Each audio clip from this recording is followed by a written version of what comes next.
ಪದಗಳಲ್ಲೇ ಪ್ರಪಂಚವನ್ನ ತೋರಿಸೋ ತಾಕತ್ತಿರೋದು ಪುಸ್ತಕಗಳಿಗೆ. ಎಲ್ಲ ಕೇಳುಗರಿಗೂ ನಮಸ್ಕಾರ. ನಾನು ಮಿಸ್ ಮೈತ್ರಿ. ಪಂಚತಂತ್ರ, ತೆನಾಲಿ ರಾಮ, ಅಕ್ಬರ್ ಬಿರ್ಬಲ್ ಇಂತಹ ಕತೆಗಳೊಂದಿಗೆ ಅಲ್ವಾ ಬಾಲ್ಯದಲ್ಲಿ ನಮಗೆ ಪುಸ್ತಕ ಲೋಕದ ಪರಿಚಯ ಆಗಿದ್ದು. ಮುಂದೆ ನಾವು ದೊಡ್ಡವರಾಗ್ತಾ ಹೋದ ಹಾಗೆ ನಮ್ಮ ಸಾಹಿತ್ಯಾಸಕ್ತಿ ಬೆಳೆದು ನಾವು ಓದುವ ಪುಸ್ತಕಗಳ ಗಾತ್ರ, ವಿಷಯ, ಭಾಷೆ ಎಲ್ಲ ವಿಸ್ತರಿಸ್ತಾ ಹೋಗುತ್ತೆ. ಕೆಲವರು ಇಂದಿನ ಬರಹಗಾರರ ಬರಹಗಳನ್ನ ಮೆಚ್ಚಿಕೊಂಡ್ರೆ, ಇನ್ನೂ ಕೆಲವರು ನಮ್ಮ ಮಣ್ಣಿನ ಹಳೆಯ ಸಾಹಿತಿಗಳ ಸಾಹಿತ್ಯಗಳನ್ನ ನೆಚ್ಚಿಕೊಳ್ತಾರೆ. ಇನ್ನೂ ಸ್ವಲ್ಪ ಜನ ವಿದೇಶಿ ಕೃತಿಗಳತ್ತ ಆಕರ್ಷಿತರಾಗೋದು ಇದೆ. ಹೀಗೆ ಸಾಹಿತ್ಯ ಲೋಕ ಅನ್ನೋದು ದೇಶ ಭಾಷೆಗಳ ಗಡಿಯನ್ನು ಮೀರಿ ಬೆಳೆದದ್ದು.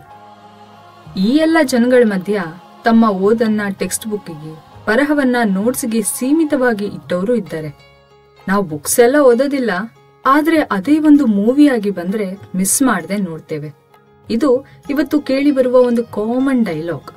ಏನೇ ಹೇಳಿ ಫ್ರೆಂಡ್ಸ್, ಪುಟಗಳನ್ನ ತಿರುಗಿಸ್ತಾ, ಪದಗಳ ಮೇಲೆ ಕಣ್ಣಾಡಿಸ್ತಾ ಓದಿದ್ದನ್ನ ಕಲ್ಪಿಸಿ ಅನುಭವಿಸೋದಿದೆಯಲ್ಲ, ಅದಕ್ಕೆ ರೀಪ್ಲೇಸ್ಮೆಂಟ್ ಅನ್ನೋದೇ ಇಲ್ಲ. ಹೀಗಿರುವಾಗ ನಾವಿವತ್ತು ಕೆಲವು ಪುಸ್ತಕ ಪ್ರೇಮಿಗಳನ್ನ ಮಾತಾಡಿಸ್ತಾ ಅವರ ಇಷ್ಟದ ಪುಸ್ತಕ, ಸಾಹಿತ್ಯದ ಬಗ್ಗೆ ಕೇಳ್ತಾ ಇವತ್ತಿನ ವಿಶ್ವ ಪುಸ್ತಕ ದಿನವನ್ನ ಆಚರಿಸೋಣ. ಎಲ್ರಿಗೂ ನಮಸ್ತೆ. ನಾನು ಆರ್ಚೆ ಬಿಂದ್ಯಾ ಕುಲಾಲ್. ನನ್ಗೂ ಪುಸ್ತಕ ಓದೋದಂದ್ರೆ ತುಂಬಾನೇ ಇಷ್ಟ. ಮೊದ್ಲೆಲ್ಲ ತುಂಬಾನೇ ಪುಸ್ತಕ ಓದ್ತಾ ಇದೆ, ಆದ್ರೆ ಈಗ ಕೆಲಸದ ಬಿಡುವಿನ ನಡುವೆ ಓದೋದಕ್ಕೆ ಟೈಮ್ ಸಿಗ್ತಾ ಇಲ್ಲ. ಆದ್ರೂ ಕೆಲವೊಂದು ಪುಸ್ತಕಗಳನ್ನ ಹಿಡಿದು ಓದೋದಕ್ಕೆ ಕೂತ್ಕೊಂಡ್ರೆ ಟೈಮ್ ಹೋದದೇ ಗೊತ್ತಾಗೋದಿಲ್ಲ. ಅದರಲ್ಲೂ ಕೂಡ ಎಸ್ ಷಡಕ್ಷರಿಯವರು ಬರೆದಂತಹ ಕ್ಷಣ ಹೊತ್ತು ಆನಿಮುತ್ತು ಅನ್ನುವಂತ ಒಂದು ಪುಸ್ತಕ ಏನಿದೆ, ಅದು ಹಲವಾರು ಸಂಚಿಕೆಗಳಲ್ಲಿ ಮುದ್ರಣಗೊಂಡಿರುವಂತದ್ದು. ಆದ್ರೆ ಕೆಲವೊಂದು ಸಂಚಿಕೆಗಳನ್ನ ನಾನು ಓದಿದ್ದೇನೆ ಕೂಡ. ಅದರಲ್ಲಿರುವಂತಹ ಕೆಲವೊಂದು ಕತೆಗಳ ಮೂಲಕ ಅವರು ವಿವರಿಸುವ ರೀತಿ, ಅದ್ ನಮ್ಮ ಬದುಕಿನಲ್ಲೂ ಕೂಡ ನಾವು ಅಳವಡಿಸಿಕೊಳ್ಬೇಕಾದಂತ ಅದೆಷ್ಟೋ ಅಂಶಗಳು ಆ ಒಂದು ಪುಸ್ತಕಗಳಲ್ಲಿದೆ. ಅದೇ ರೀತಿ ಅವರು ಬರೆದಿರುವಂತಹ ಕೆಲವೊಂದು ಕತೆಗಳಲ್ಲೂ ಕೂಡ ಇದೆ. ಈ ಒಂದು ಪುಸ್ತಕ ತುಂಬಾನೇ ನಂಗೆ ಖುಷಿ ಕೊಡುವಂತದ್ದು. ಯಾಕಂದ್ರೆ ನಮ್ಮ ಜೀವನಕ್ಕೆ ಬೇಕಾದಂತ ಅದೆಷ್ಟೋ ವಿಚಾರಗಳು, ಅದೆಷ್ಟೋ ಅಂಶಗಳು, ನೀತಿ ಕತೆಗಳು ಇದೆಲ್ಲವೂ ನಮ್ಮಲ್ಲಿರುವಂತದ್ದು. ನಿಮ್ಗೆಲ್ಲ ಗೊತ್ತಿರಬಹುದು, ಬಾಲ್ಯದಲ್ಲಿ ನೀತಿ ಕತೆಗಳನ್ನ ನಾವು ಜಾಸ್ತಿ ಓದ್ತಾ ಇದ್ವಿ. ಅದರಲ್ಲಿ ಬರುವಂತಹ ನೀತಿ ಕತೆಗಳನ್ನ ನಮ್ಮ ಜೀವನದಲ್ಲಿ ಅಳವಡಿಸಿಕೊಳ್ಳೋದಕ್ಕೂ ಕೂಡ ನಾವು ನೋಡ್ತಾ ಇದ್ವಿ. ಹೀಗಿರುವಾಗ ಈಗ ಏನಾಗಿದೆ ಅಂದ್ರೆ, ಡಿಜಿಟಲ್ ಯುಗದಲ್ಲಿದ್ದೇವೆ ನಾವು. ಕೈಯಲ್ಲಿ ಪುಸ್ತಕವನ್ನ ಹಿಡಿದುಕೊಂಡು ಓದುವಂತಹ ಒಂದು ಅಭ್ಯಾಸ ನಮ್ಮಿಂದ ದೂರ ಆಗಿದೆ. ಈ ಒಂದು ಪುಸ್ತಕ ದಿನದಂದಾದ್ರೂ ಕೂಡ ಆ ಒಂದೆರಡು ಪುಸ್ತಕಗಳನ್ನಾದ್ರೂ ಓದುವಂತಹ ಪ್ರಯತ್ನವನ್ನ ಮಾಡೋಣ. ಓದುವಂತಹ ಹವ್ಯಾಸವನ್ನ ಹೆಚ್ಚಿಸಿಕೊಳ್ಳೋಣ. ನಾನು ಇತ್ತೀಚೆಗೆ ಓದಿದ ಪುಸ್ತಕಗಳಲ್ಲಿ ನಂಗೆ ತುಂಬಾ ಇಷ್ಟ ಆಗಿದ್ದು ಅಂತ ಹೇಳಿದ್ರೆ ಅದು ರವಿ ಬೆಳಗೇರಿಯವರ ಹಿಮಾಗ್ನಿ ಅನ್ನುವಂತಹ ಒಂದು ಪುಸ್ತಕ. ಹಿಮಾಗ್ನಿ ಅಂತ ಆ ಪದವನ್ನೇ ನೋಡಿ, ಹಿಮ ಮತ್ತು ಅಗ್ನಿ ಯಾವತ್ತೂ ಒಟ್ಟಿಗೆ ಇರಲಾರದ ಎರಡು ವಸ್ತುಗಳ ಹೆಸರನ್ನ ಒಂದು ಮಾಡಿ ಹಿಮಾಗ್ನಿ ಅಂತ ಒಂದು ತಮ್ಮ ಪುಸ್ತಕಕ್ಕೆ ಹೆಸರನ್ನ ಕೊಟ್ಟಿದ್ರು. ಈ ಹೆಸರನ್ನೇ ನೋಡಿದಾಗ ಏನಿರ್ಬೋದು ಈ ಪುಸ್ತಕದಲ್ಲಿ ಅನ್ನುವ ಕುತೂಹಲದಿಂದ ನಾನು ಅದನ್ನ ಕೈಗೆತ್ತಿಕೊಂಡದ್ದು ಓದ್ಲಿಕ್ಕೆ ಅಂತ. ಒಂದು ಸುಮಾರು 400ರಿಂದ 500 ಪುಟಗಳಿರುವ ಪುಸ್ತಕ ಅದು. ಓದ್ತಾ ಹೋದ ಹಾಗೆ ಯಾವಾಗ ಪುಸ್ತಕ ಮುಗೀತು ಅಂತ ಕೂಡ ನಂಗೆ ಗೊತ್ತಾಗ್ಲಿಲ್ಲ, ಅಷ್ಟು ಚಂದ ಇತ್ತು ಆ ಪುಸ್ತಕ. ಸೊ ಬೇಸಿಕಲಿ ಅದೊಂದು ಮಾಜಿ ಯೋಧ ಹಾಗೂ ರಾ ಏಜೆಂಟಿನ ಬಗೆಗಿನ ಒಂದು ಪುಸ್ತಕ ಅದು. ಈ ಇಡೀ ಪುಸ್ತಕ ಒಂದು ಕಾಲ್ಪನಿಕ ಕಥೆ ಆಗಿರಬಹುದು, ಆದ್ರೆ ಅದಕ್ಕೋಸ್ಕರ ಬೆಳಗೆರೆಯವರು ಮಾಡಿರುವ ರಿಸರ್ಚ್ ಇರ್ಬೋದು, ಅಥವಾ ಅವರು ಬೇರೆ ಬೇರೆ ದೇಶಗಳಿಗೆ ಹೋಗಿ ಅಲ್ಲಿನ ಪರಿಸ್ಥಿತಿಗಳನ್ನ ನೋಡಿ ಅರ್ಥ ಮಾಡಿಕೊಂಡು ಅದಕ್ಕೋಸ್ಕರ ಅವರು ಪಟ್ಟ ಕಷ್ಟ, ಪರಿಶ್ರಮ ಎಲ್ಲ ಕೂಡ ಆ ಪುಸ್ತಕದಲ್ಲಿ ನಮಗೆ ಕಾಣ್ಲಿಕ್ಕೆ ಸಿಗಬಹುದು. ಇದರಲ್ಲಿ ಬರುವ ಮುಖ್ಯ ಪಾತ್ರ ಅಂತ ಹೇಳಿದ್ರೆ ಅದು ರಿಟೈರ್ಡ್ ಕರ್ನಲ್ ಮಾಚಿಮಾಡ ರವೀಂದ್ರ ಪೂಣಚ್ಚ ಅಂತ.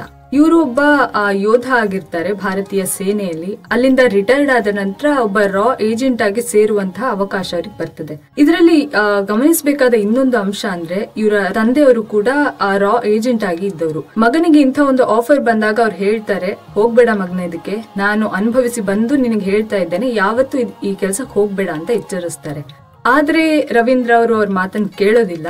ರಾ ಏಜೆಂಟ್ ಆಗಿ ಅವರು ಸೇರ್ಪಡೆ ಆಗ್ತಾರೆ. ಆಮೇಲೆ ಅವರ ಅನುಭವಗಳು, ಅವರು ಎದುರಿಸಿದ ಸವಾಲುಗಳಿರ್ಬೋದು, ಅಥವಾ ಅವರು ಭಾಗವಹಿಸಿದ ಆಪರೇಷನ್ಸ್ ಇರ್ಬೋದು, ಎಲ್ಲದರ ಬಗ್ಗೆ ಕಣ್ಣಿಗೆ ಕಟ್ಟುವಂತಹ ರೀತಿಯಲ್ಲಿ ಬೆಳಗೆರೆಯವರು ಬರೆದಿದ್ದಾರೆ ಈ ಪುಸ್ತಕದಲ್ಲಿ. ನಾನು ಇಡೀ ಪುಸ್ತಕವನ್ನ ಓದಿ ಮುಗಿಸಿದಾಗ ನನಗೇನ್ ಅನ್ಸಿದ್ದು ಅಂದ್ರೆ, ಈ ಇಡೀ ಪುಸ್ತಕದಲ್ಲಿ ರವೀಂದ್ರ ಅವರ ಜೀವನವನ್ನ 3 ಭಾಗವಾಗಿ ವಿಂಗಡಿಸಿ ನೋಡ್ಬೋದು ಅಂತ. ಒಂದು, ಅವರು ಸೈನ್ಯದಲ್ಲಿ ಯೋಧರಾಗಿದ್ದಾಗ ಅಲ್ಲಿ ಕಲಿತ ಪಾಠಗಳಿರ್ಬೋದು, ಅಥವಾ ಪಾಲ್ಗೊಂಡ ಯುದ್ಧಗಳಿರ್ಬೋದು. ಅದರಲ್ಲೂ ಮುಖ್ಯವಾಗಿ ಕಾರ್ಗಿಲ್ ಯುದ್ಧದಲ್ಲಿ ಅವರ ಸಾಹಸ, ಅವರ ಅನುಭವಗಳನ್ನ ತುಂಬಾ ಚಂದವಾಗಿ ಅವರು ಚಿತ್ರಿಸಿದ್ದಾರೆ. ಹಾಗೇನೆ ಎರಡನೆಯ ಭಾಗ ಅಂತ ಹೇಳಿದ್ರೆ ಅವರೊಬ್ಬ ರಾ ಏಜೆಂಟ್ ಆಗಿ ಇದ್ಕೊಂಡು ತಮ್ಮ ಐಡೆಂಟಿಟಿ, ತಮ್ಮ ಹೆಸರನ್ನ ಎಲ್ಲವನ್ನ ಮರೆಮಾಚಿಕೊಂಡು ಯಾರೋ ಪರಿಚಯವೇ ಇಲ್ಲದೆ ತನ್ನಂತ 4 ಜನ ಏಜೆಂಟ್ಗಳ ಜೊತೆಗೆ ಬೇರೆ ಬೇರೆ ದೇಶಕ್ಕೆ ಹೋಗಿ ಅಲ್ಲಿ ಭಾರತ ವಿರೋಧಿ ಉಗ್ರರನ್ನ ಮಟ್ಟ ಹಾಕುವ ಒಂದು ಆಪರೇಷನ್ಗೆ ಇಳಿದಿರ್ತಾರೆ. ಎಷ್ಟೋ ವರ್ಷಗಳ ಕಾಲ ಅಥವಾ ತಿಂಗಳುಗಳ ಕಾಲ ತಮ್ಮ ಪರಿವಾರದಿಂದ, ತಂದೆ ತಾಯಿಗಳಿಂದ, ತಮ್ಮ ಮಡದಿಯಿಂದ ದೂರವಿದ್ದು ಅವರು ಹೇಗೆ ಜೀವಿಸ್ತಾರೆ, ಅಲ್ಲಿ ಏನೇನು ಕಷ್ಟಗಳನ್ನ ಎದುರಿಸ್ತಾರೆ, ಏನೇನು ಸವಾಲುಗಳನ್ನ ಎದುರಿಸಿ ಹೇಗೆ ಮುಂದೆ ಬರ್ತಾರೆ ಅನ್ನೋದನ್ನ ತುಂಬಾ ಚಂದವಾಗಿ ಬರೆದಿದ್ದಾರೆ. ಕೊನೆಯ ಭಾಗದಲ್ಲಿ ಅವರು ವಿಂಗ್ ಇಂದ ಹೊರಗ್ ಬಂದ ಮೇಲೆ ಏನೇನಾಗುತ್ತೆ ಅಂತ. ಫಸ್ಟ್ 2 ಭಾಗಗಳನ್ನ ನಾವು ಸುಮ್ನೆ ಕಥೆ ತರ ಅಥವಾ ನಮಗೆ ಇನ್ಫಾರ್ಮೇಶನ್ ಕೊಡುವ ರೀತಿಯಲ್ಲಿದೆ. ಅಂದ್ರೆ ಒಬ್ಬ ಯೋಧನ ಜೀವನ ಹೇಗಿರುತ್ತೆ, ರಾ ಏಜೆಂಟ್ ಅವರ ಆಪರೇಷನ್ಸ್ ಎಲ್ಲ ಹೇಗ್ ನಡೆಯುತ್ತೆ, ಅದ್ರ ಬಗ್ಗೆ ತುಂಬಾ ಇನ್ಫಾರ್ಮೇಶನ್ ಕೊಡುವಂತಹದ್ದಿದೆ. ಆದ್ರೆ ಕೊನೆಯ ಭಾಗ ಮಾತ್ರ ಓದುಗರನ್ನ ಇಮೋಷನಲಿ ಟಚ್ ಮಾಡುವಂತದ್ದು. ಯಾಕಂತ ಹೇಳಿದ್ರೆ ಕೊನೆಗೆ ಅವ್ರಿಗೆ ಅರ್ಥ ಆಗ್ಲಿಕ್ಕೆ ಶುರು ಆಗ್ತದೆ, ಇವ್ರು ನನ್ನನ್ನ ಜಸ್ಟ್ ಬಳಸ್ಕೊಳ್ತಾ ಇದ್ದಾರೆ, ನನ್ನ ದೇಶ ನನ್ನನ್ನ ಬಳಸ್ಕೊಳ್ತಾ ಇದೆ ಅಂತ ಅವರಿಗೆ ಅರಿವಾಗ್ಲಿಕ್ಕೆ ಶುರು ಆಗುತ್ತೆ. ಆಗ ಅವ್ರು ವಿಂಗ್ ಇಂದ ಹೊರಗ್ ಬಂದು ತಮ್ಮ ಸ್ವಂತ ಬಲದಲ್ಲಿ ತಾವು ಬೆಳೆಸಿಕೊಂಡ ಸಂಬಂಧಗಳಿರ್ಬೋದು, ಗಳಿಸಿಕೊಂಡ ಹೆಸರಿಂದ ಇರ್ಬೋದು, ಅವರು ಹೇಗೆ ತಮಗೆ ಎದುರಾದ ಎಲ್ಲಾ ಕಷ್ಟಗಳನ್ನ ಎದುರಿಸ್ತಾರೆ ಅನ್ನೋದನ್ನ ತುಂಬಾ ಚಂದ ಮಾಡಿ ಬರೆದಿದ್ದಾರೆ. ಇದರಲ್ಲಿ ಗಮನಿಸಬೇಕಾದ ಇನ್ನೊಂದು ಅಂಶ ಅಂತ ಹೇಳಿದ್ರೆ, ಮೊದಲೇ ಹೇಳಿದ ಹಾಗೆ ಅವ್ರ ತಂದೆಯವರು ಕೂಡ ರಾ ಏಜೆಂಟ್ ಆಗಿದ್ದವರು ಮಗನಿಗೆ ಆ ದಾರಿಯಲ್ಲಿ ಹೋಗ್ಲೇಬೇಡ ಅಂತ ಹೇಳಿದ್ರು. ಆದ್ರೆ ಕೊನೆಗೆ ಅವರೇ ಹೇಳ್ತಾರೆ, ಮಗನೇ ನೀನ್ ಕೂಡ ನಾನ್ ನಡೆದು ಬಂದ ಹಾದಿಯಲ್ಲೇ ನಡೆದಿ, ಆದ್ರೆ ನಾನ್ ಮಾಡ್ಲಿಕ್ಕೆ ಆಗದಿದ್ದನ್ನ ಮಾಡಿ ತೋರ್ಸಿದ್ಯಾ ಅಂತ ಹೇಳ್ತಾರೆ. ರವೀಂದ್ರ ಅವರಿಗೆ ಎಷ್ಟು ಸ್ಯಾಟಿಸ್ಫ್ಯಾಕ್ಷನ್ ಸಿಕ್ಕಿತ್ತೋ ಏನೋ ಗೊತ್ತಿಲ್ಲ, ಬಟ್ ಓದುಗರಿಗೆ ಮಾತ್ರ ತುಂಬಾ ಒಳ್ಳೆಯ ಒಂದು ಪುಸ್ತಕವನ್ನು ಓದಿದ ಸ್ಯಾಟಿಸ್ಫ್ಯಾಕ್ಷನ್ ಸಿಗೋದಂತೂ ಖಂಡಿತ. ಸೊ ಸಾಧ್ಯವಾದ್ರೆ ಎಲ್ಲರೂ ಈ ಪುಸ್ತಕವನ್ನ ಸಂಪೂರ್ಣವಾಗಿ ಓದಿ ಅಂತ ಹೇಳಲಿಕ್ಕೆ ಬಯಸ್ತೇನೆ. Okay, so my favorite book series is the Lonar Chronicles. It is written by Marissa Mayer and it is a series of 5 books. So the books are a retelling of classic fairy tale versions, but then they incorporate a more futuristic twist. So this is based in future, distant future, where the people are being affected by a plague, which is very similar to what COVID-19 was, but then they did not take the correct precautions, so the plague kept spreading across the world. It's not a single hero. There are many different independent women who are on their own journeys, and in the end they come together to overthrow the tyranny of the person who has started the plague. Series, it does not just take place on Earth, it also takes place in space, especially the moon, where a new species of human has come up with their own special powers and they are trying to oppress the human kind. But then these characters, they get together. My favorite character would be Cinder, who is a half cyborg, half human, and she overcomes her own disability. It shows that people with disabilities, they can still be an asset to society. And also the other characters, there are some disfigured characters who are still considered very beautiful, and there are strong characters with different body types, different sexualities, etc. The book series is actually a very good way to show female role models, and I would recommend everyone read it, not just to see a new version of the fairy tales, but also to see how women can come forward in many ways. ಮೊದಲನೇದಾಗಿ ತೇಜಸ್ವಿ ಅವರ ಪುಸ್ತಕಗಳು, ಕರ್ವಾಲೋ ಆಗಿರ್ಬೋದು, ಪಾಕಕ್ರಾಂತಿ ಆಗಿರ್ಬೋದು, ಮಹಾಪಲಾಯನ ಆಗಿರ್ಬೋದು. ಯಾಕಂದ್ರೆ ನಾನು ಮಲೆನಾಡಲ್ಲಿ ಬೆಳೆದವಳು, ಅವ್ರು ಬರೆಯೋ ಕಥೆಗಳು ನನಗೆ ಬಹಳ ಹತ್ರ ಅನ್ಸುತ್ತೆ. ಕಾಡಿನ ಬಗ್ಗೆ ಬರ್ದಿರೋದಿರ್ಬೋದು, ಮತ್ತೆ ಅವ್ರು ಬರೆಯೋ ರೀತಿ ಬಹಳ ಸಿಂಪಲ್ ಆಗಿದೆ, ಮತ್ತೆ ಓದಕ್ ಕೂತ್ಕೊಂಡ್ರೆ ಓದ್ತಾನೆ ಇರ್ಬೇಕನ್ಸುತ್ತೆ, ನಿಲ್ಸಬಾರ್ದು ಅಂತ ಅನ್ಸುತ್ತೆ. ಹಾಗಾಗಿ ತೇಜಸ್ವಿ ಅವರ ಪುಸ್ತಕಗಳು. ಇನ್ನೊಂದು ಶಿವರಾಮ್ ಕಾರಂತ್ ಅವರ ಮುಖರ್ಜಿಯ ಕನಸುಗಳು. ಯಾಕಂದ್ರೆ ದ ಹೋಲ್ ಐಡಿಯಾ ಆಫ್ ಆ ಒಂದು ಹೆಣ್ಣಿಗೆ ಒಂದು ವಸ್ತುವನ್ನ ಹಿಡಿದು ಅದರ ಹಿಸ್ಟ್ರಿ ಹೇಳಬಹುದು ಅನ್ನೋಂಥ ಒಂದು ಎಬಿಲಿಟಿ ಇದೆಯಲ್ಲ, ಆ ಐಡಿಯಾನೇ ಬಹಳ ಚಂದಂಥದ್ದು. ಮತ್ತೆ ಅವ್ರು ಬರ್ದಿರೋದು ಅಷ್ಟು ಚಂದ ಬರ್ದಿದ್ದಾರೆ. ಮತ್ತೆ ಆ ಕಥೆ ಆ ಕಾಲಘಟ್ಟಕ್ಕಿಂತ ಬಹಳ ಮುಂದಿನದ್ದಿತ್ತು. ಇನ್ನೊಂದು ಕಾರ್ನಾಡ್ ಅವರ ಕಥೆ, ಎಲ್ಲ ನಾಟಕಗಳು, ಯಾವುದೇ ನಾಟಕ ಆಗಿರ್ಲಿ, ಹೆಣ್ಣಿಗೆ ಒಂದು ವಾಯ್ಸ್ ಕೊಟ್ಟು ಅವಳ ಡಿಸೈರ್ಗಳ ಬಗ್ಗೆ, ಅವಳ ಪ್ರೀತಿ ಬಗ್ಗೆ, ಅವಳಿಗಿರುವಂತಹ ಆಸೆಗಳ ಬಗ್ಗೆ ಹೇಳಲಿಕ್ಕೆ ಅವರು ಅವಕಾಶ ಕೊಟ್ಟಿದ್ದಾರೆ. ಮತ್ತೆ ಅವ್ರು ಬರೆಯೋ ಎಲ್ಲ ನಾಟಕಗಳು ಒಂದು ರಂಗಭೂಮಿ ಕಲಾವಿದೆಯಾಗಿ ನಂಗೆ ಬಹಳ ಇಷ್ಟ. ಮತ್ತೆ ಜಯಂತ್ ಕಾಯ್ಕಿಣಿ ಅವರ 2 ಪುಸ್ತಕಗಳು, ಟ್ವಿನ್ ಟಾಕೀಸ್ ಮತ್ತೆ ನೋ ಪ್ರೆಸೆಂಟ್ ಪ್ಲೀಸ್. ಯಾಕಂದ್ರೆ ಕಥೆ ಪುಸ್ತಕ ಸಿಂಪಲ್ ರೀಡ್, ಬಹಳ ಖುಷಿ ಕೊಡತ್ತೆ, ತುಂಬಾ ಲೈಟ್ ರೀಡ್ ಅಂತ ಅನ್ಸುತ್ತೆ. ಇದಿಷ್ಟು ನಾನು ಓದಿದ್ರಲ್ಲಿ ನನಗೆ ಫೇವ್ರೆಟ್ ಪುಸ್ತಕಗಳು. ನನ್ನ ಇಷ್ಟದ ಪುಸ್ತಕಗಳು ಅಂದ್ರೆ ಒಂದು ಕೊಂಕಣಿದ್ದು ಚಾಫ್ರಾ ದೆ ಕೋಸ್ತಾ ಅವರು ಬರೆದ ಒಂದು ಸಮಗ್ರ ಅವರ ನಾಟಕ ಸಂಗ್ರಹ ಇದೆ, ಪಂಟೆ ಶಿಪೇಲಿ ಅಂತ. ಇನ್ನೊಂದು ಭಾಗ ಇದೆ ಉತ್ತರ ಸನ್ನೆ ಅಂತ. ಆ 2 ಪುಸ್ತಕಗಳು ತುಂಬಾ ಇಷ್ಟ ನನಗೆ. ಆ ವ್ಯಕ್ತಿಯೇ ಇಷ್ಟ. ಒಂದು ಮುಖ್ಯವಾಗಿ ಹೇಳಿದ್ರೆ ಅವರು ಶೇಕ್ಸ್ಪಿಯರ್, ಇಬ್ಸನ್ ರವರೆಲ್ಲ ನಾಟಕಗಳನ್ನು ಕೊಂಕಣಿಗೆ ತಂದಿದ್ದಾರೆ. ಎಷ್ಟು ಚಂದ ತಂದಿದ್ದಾರೆ ಅಂತ ಹೇಳಿದ್ರೆ ಶೇಕ್ಸ್ಪಿಯರ್ಗಿಂತಲೂ ಚಂದ ಇದೆ ನಾಟಕಗಳು. ಇಬ್ಸನ್ಗಿಂತಲೂ ಚಂದ ಇದೆ. ಹಾಗಾಗಿ ಆ 2 ಪುಸ್ತಕಗಳು ನನಗೆ ತುಂಬಾ ಇಷ್ಟ. ಕನ್ನಡದಲ್ಲಿ ನನಗೆ ಅನುಷ್ ಶೆಟ್ಟಿ ಅವರ ಜೋಡ್ಪಾಲ ಅಂತ ಒಂದು ಕಾದಂಬರಿ ಹೊಸ ಓದುಗರನ್ನು ತುಂಬಾ ಸೆಳೆಯುತ್ತೆ. ಅದು ಓದಿಸ್ಕೊಂಡು ಹೋಗುತ್ತೆ, ಚಂದ ಮಾಡಿ ಒಂದು ಕತೆ ಹೇಳ್ತಾ ಸಾಗಿಸ್ತಾ ಹೋಗುತ್ತೆ. ತೇಜಸ್ವಿ ಅವರ ಒಂದಷ್ಟು ಪುಸ್ತಕಗಳು ನನಗೆ ಎಲ್ಲಾ ಪುಸ್ತಕಗಳು ಇಷ್ಟ ಆಗಿದೆ. ಕಂಬಾರರ GK ಮಾಸ್ಟರ್ ಪ್ರಣಯ ಪ್ರಸಂಗ ಕೂಡ ನನಗೆ ಇಷ್ಟ ಆಗಿದೆ. ಇಷ್ಟೇ, ನಾನು ದೊಡ್ಡ ದೊಡ್ಡ ಸಿದ್ಧಾಂತಗಳು ಅಥವಾ ದೊಡ್ಡ ಫಿಲಾಸಫಿ ಪುಸ್ತಕಗಳನ್ನು ಸ್ವಲ್ಪ ಇಷ್ಟ ಮಾಡೋದು ಕಡಿಮೆ. ಸಿಂಪಲ್ ಆಗಿ ಎಷ್ಟು ಚೆನ್ನಾಗಿ ಮಾಡಿ ಅರ್ಥ ಆಗುತ್ತೋ ಅಂತದನ್ನು ಇಷ್ಟ ಜಾಸ್ತಿ ಪಡ್ತೀನಿ. ಹಾಗಾಗಿ ನನ್ನ ಇಷ್ಟದ ಪುಸ್ತಕಗಳು ಇದೇ ರೀತಿಯಲ್ಲಿ ಇವೆ. ನಾನು ಮೊದಲು ಶುರು ಮಾಡಿದ್ದೆ ಸುಧಾಮೂರ್ತಿ ಅವ್ರ ಬುಕ್ ಅನ್ನ ಓದೋದಕ್ಕೆ. ಮನೆಯಲ್ಲಿ ಬಿಡುವಿದ್ದಾಗ ಶುರುವಾಗಿದ್ದು, ಎಸ್ಪೆಷಲಿ ಕೋವಿಡ್ ಟೈಮಲ್ಲಿ ಸ್ಟಾರ್ಟ್ ಆಗಿದ್ದು. ಮೊದಲು ಓದಿದ್ದು ನಾನು ಸುಧಾಮೂರ್ತಿ ಅವರದ್ದು 3000 Stitches, the mother I never knew, ಆಮೇಲೆ ದ ಹೌಸ್ ಆಫ್ ಕಾರ್ಡ್ಸ್, ಇದನ್ನ ಸ್ಟಾರ್ಟ್ ಮಾಡಿದ್ದು. ಇದನ್ನೆಲ್ಲ ಓದಿದಾಗ ನನಗೆ ಅನಿಸಿದ್ದೇನೆಂದ್ರೆ ತುಂಬಾ ಸಿಂಪಲ್ ಆದ ಲ್ಯಾಂಗ್ವೇಜ್ ಅವರು ಯೂಸ್ ಮಾಡೋದು. ಆಮೇಲೆ ಇನ್ನೊಂದು ಅನ್ಸೋದು, ನಮಗೆ ತುಂಬಾ ಕನೆಕ್ಟ್ ಆಗುತ್ತೆ. ಬರೀ ಅವರು ಕಥೆ ಹೇಳೋದಷ್ಟೇ ಅಲ್ಲ, ಆ ಕಥೆಯಲ್ಲಿ ನಾವೇ ಒಂದು ಪಾತ್ರ ಏನು ಅನ್ನುವಂತಹ ಅನುಭೂತಿ ನನಗೆ ಆಗ್ತಾ ಇತ್ತು. ಕಾರಂತರ ಪುಸ್ತಕ ನನಗೆ ತುಂಬಾ ಇಷ್ಟ. ಬಿಕಾಸ್ ಅವರು ನಮ್ಮ ಕರಾವಳಿ ಪ್ರದೇಶದ ಬಗ್ಗೆ, ಅಂದ್ರೆ ಅವರ ಕೃತಿಗಳಲ್ಲಿ ನಾವು ನಮ್ಮ ಕಲೆ, ಸಂಸ್ಕೃತಿ, ಆ ತರದ ವಿಚಾರಗಳನ್ನ ಕಾಣಬಹುದು. ಅವರ ಬರವಣಿಗೆ ಏನಿದೆ ಅದರಲ್ಲಿ ನನಗೆ ಸೋಮನ ದುಡಿ ತುಂಬಾ ಇಷ್ಟ. ಆ ಪುಸ್ತಕ ನನಗೆ ತುಂಬಾ ಇಷ್ಟ. ಸಮಾಜದಲ್ಲಿ ಒಬ್ಬ ಕೀಳ್ ಜಾತಿಯ ವ್ಯಕ್ತಿಯನ್ನು ಯಾವ ತರ ಟ್ರೀಟ್ ಮಾಡ್ತಾರೆ ಅಂತ ಆ ಪುಸ್ತಕ ತುಂಬಾ, ಜಾತಿ ಪದ್ಧತಿ ಬಗ್ಗೆ ಬಹಳ ಚೆನ್ನಾಗಿ ವಿವರಿಸ್ತಾರೆ ಆ ಪುಸ್ತಕದಲ್ಲಿ. ಮತ್ತೆ ಅವರ ಒಂದು ಆಸೆಗಳಿಗೆ ಏನು ಬೆಲೆ ಇರಲ್ಲ, ಲೈಕ್ ಸಮಾಜದಲ್ಲಿ ಯಾವುದೇ ರೀತಿ ಬೆಲೆ ಇರಲ್ಲ ಅವರ ಆಸೆಗಳಿಗೆ. ಸೊ ಅದ್ರ ಬಗ್ಗೆ ಎಲ್ಲ ತುಂಬಾ ಚೆನ್ನಾಗಿ ಬರೀತಾರೆ. ಅದಾದ್ಮೇಲೆ ಅವರು ಮತ್ತೊಂದು ಪುಸ್ತಕ ಅಂದ್ರೆ ನನಗೆ ಮೈಮನಗಳ ಸುಳಿಯಲ್ಲಿ, ಅದು ಕೂಡ ನಮ್ಮ ಈ ಕರಾವಳಿ ಪ್ರದೇಶದ ಬಗ್ಗೆನೇ ವಿವರಿಸ್ತದೆ ಆ ಪುಸ್ತಕ ಕೂಡ. ಮತ್ತೆ ನನಗೆ ಇನ್ನೊಬ್ರು ಫೇವ್ರೇಟ್ ರೈಟರ್ ಅಂತ ಬಂದ್ರೆ ಅದು ಸಾರಾ ಅಬೂಬಕರ್ ಅವರು. ಅವರ ಮಾತೃಭಾಷೆ ಮಲಯಾಳಂ ಆಗಿದ್ರು ಕನ್ನಡದಲ್ಲಿ ಬರೀತಾರೆ ಅವರು. ಅವರ ಪುಸ್ತಕದಲ್ಲಿ ನನಗೆ ಲೈಕ್ ಒಂದು ಇಷ್ಟದ ಪುಸ್ತಕ ಅಂದ್ರೆ ಅದು ಚಂದ್ರಗಿರಿ ತೀರದಲ್ಲಿ ಅಂತ. ಆ ಪುಸ್ತಕದಲ್ಲಿ ಅವರು ಸ್ತ್ರೀ ಸಂವೇದನಶೀಲತೆ ಬಗ್ಗೆ ಬರೀತಾರೆ. ಅದರಲ್ಲೂ ಧರ್ಮ ಯಾವ ರೀತಿಯ ಒಂದು ರೋಲ್ ಪ್ಲೇ ಮಾಡುತ್ತೆ ನಮ್ಮ ಜೀವನದಲ್ಲಿ ಅನ್ನೋದನ್ನ ಸವಿವರಾಗಿ ಹೇಳ್ತಾರೆ. ಆ ಪುಸ್ತಕ ನನಗೆ ಓದಿ ಮುಗಿಸ್ಬೇಕಿದ್ರೆ, ಅಂದ್ರೆ ಲಾಸ್ಟ್ ಪೇಜ್ ಮಡಿಸ್ಬೇಕಿದ್ರೆ ನನಗೆ ಒಂದಾಯ್ತು, this is one of the best book I ever write. ನಾ ಇತ್ತೀಚೆಗೆ ಓದಿದ್ರಲ್ಲಿ ತುಂಬಾ ಇಷ್ಟಪಟ್ಟಂತ ಪುಸ್ತಕ ಅಂದ್ರೆ ಅಸುರ ಅಂತ. ಅದು ತಮಿಳಿನಲ್ಲಿ ಆನಂದ್ ನೀಲಕಂಠನ್ ಅವರು ಬರ್ತಿರುವಂತದ್ದು. ಅದು ಕನ್ನಡದಲ್ಲಿ ಟ್ರಾನ್ಸ್ಲೇಷನ್ ಅನ್ನು ಓದಿರುವಂತದ್ದು. ಕತೆ ಏನೂ ಇಲ್ಲ, ಕತೆ ಎಲ್ಲ ರಾಮಾಯಣದಲ್ಲಿ ನಡೆದಿರುವಂತ ಕಥೆಗಳನ್ನೇ ಹೇಳ್ತಾ ಹೋಗುವಂಥದ್ದು.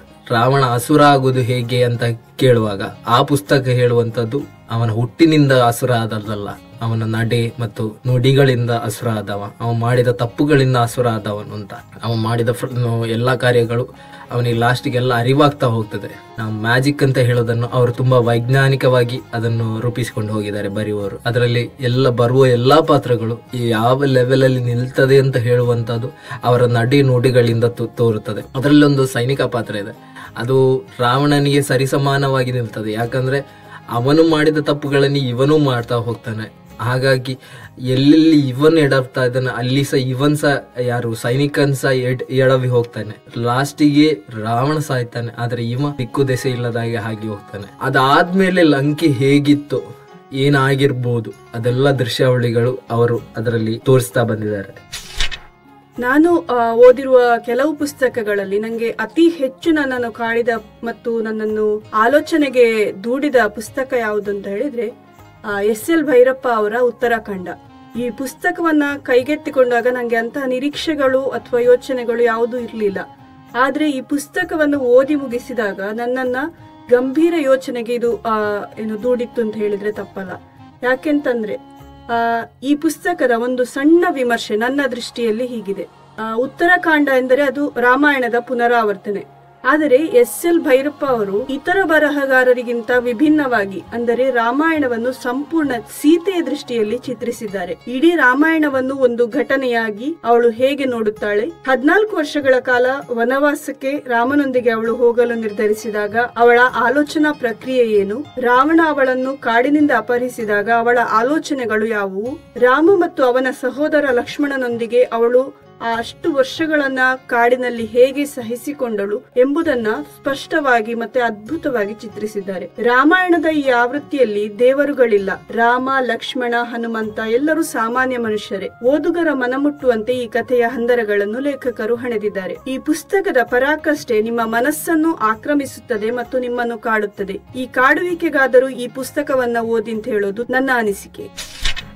So the book that I'm going to talk about today is titled as The 5 People You Meet in Heaven. It's written by Mitch Albom, and the story is about a man named Eddie, who is an 83-year-old person, and how after his death he meets 5 different people who have been a part of his life, whom he has come across at one or the other point in his life, and the impact that he has had on their life and how they have impacted his life, either directly or indirectly. Why this book is essential to me is because it helped me understand the depth and importance of life. Because there are a lot of events wherein we come across a lot of people.